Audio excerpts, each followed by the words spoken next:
Hey people, welcome to my మిథునం. ఎలా ఉన్నారు అందరూ? ఈరోజు నేను ఎక్కడికి వచ్చానో తెలుసా? అదేనండి, మన ఖమ్మంలో ఉన్న ఎగ్జిబిషన్కి.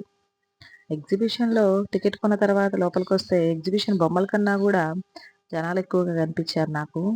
అయినా ఇంకేం స్టార్ట్ చేయలేదు. అప్పుడే తెలిసిందే మెయిన్ క్యారెక్టర్ వచ్చేసిందని. అప్పుడు స్టార్ట్ చేశారు. భలే అనిపించింది నాకు. వాటర్ మాత్రం ఫ్లో అవుతుంటే మా పిల్లలు మాత్రం మస్తు ఎంజాయ్ చేస్తున్నారు. పిల్లలు, పెద్దలు అందరూ భలే ఫోటోస్ దిగుతున్నారండి. చాలా ఓపిక. నా భయం ఏంటంటే ఆ వాటర్‌తో పాటు పిల్లలందరూ ఎక్కడ జారుతారో అని చాలా భయమేసింది. కానీ మంచిగా గ్రిల్స్ పెట్టడం వల్ల గూడా చాలా గ్రిప్ ఆగి మంచిగనే ఉంది. చాలా బావుంది అట్మాస్ఫియర్. కాసేపట్లో లైటింగ్స్ ఆన్ చేశారు. మంచిగా సుఖప్రదంగా వినాయకుడు సాంగ్ పెట్టి కూడా స్టార్ట్ చేశారు. చాలా బావుంది. చూడండి, చూస్తూ చూస్తూ ఎంతమంది జనాలు పెరిగిపోయారో. చాలా బావుంది. ఇక్కడ మనం ఉండటం కష్టంలే అని చెప్పేసి నేను ముందుకొచ్చాను. బొమ్మలు ఇవన్నీ ఉన్నాయి. కానీ సగం ఖమ్మం మొత్తం అక్కడే ఉన్నట్టు అనిపిచ్చేసింది. చాలా మంది ఫోటోలు దిగుతున్నారు. అంటే స్టార్టింగ్ టైమ్ అనుకుంటా. ఇప్పుడే వస్తున్నారు అందరూ. చాలా బావుంది. ఇంక అక్కడి నుంచి కష్టం చెప్పేసి నేను ముందుకొచ్చేసాను. ఇక్కడికొచ్చిన తర్వాత కొంచెం ముందుకెళ్తే నాకు క్యూట్‌గా ఒక కుక్క పిల్ల కనిపిచ్చింది. భలే క్యూట్‌గా ఉంది గదండీ! లేడీస్ ఆర్గనైజర్ మొత్తం ఇక్కడే ఉన్నాయి.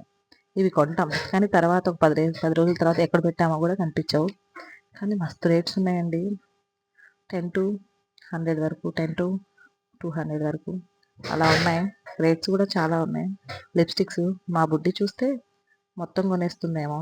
డాడీ పర్స్ అంతా ఖాళీ చేస్తుంది. కొంచెం ముందుకెళ్దామా గాజులున్నాయి. అన్నీ ఒకేలా అనిపించాయి. కానీ డిఫరెంట్ డిఫరెంట్స్‌గా చాలా బాగున్నాయి. ఇంకొంచెం ముందుకెళ్తే నాకు అప్పడాలు కనిపించాయి. టేస్ట్ చేయమని బౌల్స్‌లో పెట్టారు. టేస్ట్ చేసినయన్నీ ఖాళీగా కనిపిస్తున్నాయి గానీ ప్యాకింగ్ మాత్రం ఫుల్‌గా ఉన్నాయి. పాపం వాళ్ళకి సేల్ అవ్వట్లేదేమో. కానీ చాలా రకాలున్నాయి. ఇంకొంచెం ముందుకెళ్తే చేపల రాజ్యం కనిపించింది. ఇవి ఎక్వేరియంలో ఏసుకుంటే చాలా లావుగా, నీట్‌గా, క్యూట్‌గా ఉబ్బుతాయంట.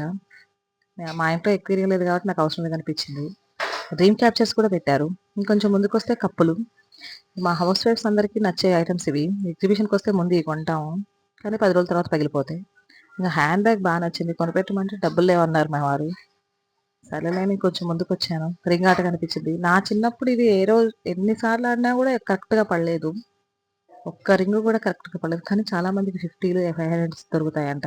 అదెలానో ఏమిటో మరి. ఇంకొంచెం ముందొస్తే షుగర్ క్యాండీ. అదేనండి మన భాషలో చెప్పాలంటే పీచు మిఠాయి.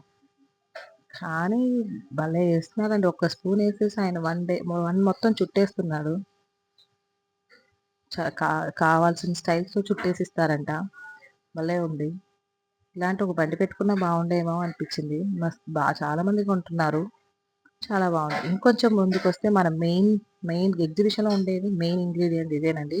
ఢిల్లీ అప్పడం. ఇంజిన్ ఆయిల్ పోసేసి అందులో ఒక అప్పడం వేసేసి ఉంచాడు. నాకు కూడా తీసేసుకున్నాను. ఇలాంటి వాటివి తినాలి గదా అనిపించింది. కొంచెం ముందుకొస్తే గర్ల్స్ ఫేవరెట్ ఫుడ్ ఇది. చాట్ బండార్. ఇది తినకుండా ఇంటికెళ్ళలేమేమో.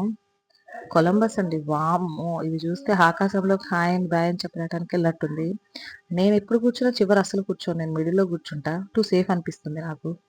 చూడండి అసలు భయం లేకుండా ఎంతగా కూర్చున్నారు. బుకింగ్ 100 అంట. ఒక్కొక్కటి 100. ఒక ఫ్యామిలీ వస్తే సాలరీ మొత్తం అయిపోతుంది. ఒక వీకెండ్ వస్తే చాలు ఇలా. సాలరీ మొత్తం ఒక 1 డేలోనే కంప్లీట్ చేయొచ్చు. ఇంకొంచెం ముందుకొస్తే నాకు జెయింట్ వీల్. ఇదైతే ఏకంగా ఎముడికి హాయ్ చెప్పేసి రావచ్చు అనిపించింది నాకు. అలానే ఎంత ధైర్యంగా కూర్చున్నారో, చిన్న పిల్లలు కూడా కూర్చున్నారు. చాలా బావుంది. ఇంకొంచెం ముందుకొచ్చామంటే ఎయిర్ డ్రాప్ కనిపించింది పైకెళ్తూ. ఇదైతే అసలు ఎక్కలేదండి బాబు నేను నా లైఫ్‌లో. చాలా భయమేసింది. ఇది రంగులరాట్నం. మా చిన్నప్పుడు జాతరలో ఎక్కువ కనిపించేది ఇది. చాలా క్యూట్ అనిపించింది. మళ్ళీ ఉన్నాయి కదా! ఇంకొంచెం ముందుకొస్తే సరేనండి. సబ్స్క్రైబ్ చేయొచ్చు గదా వీడియో నచ్చితే. బాయ్.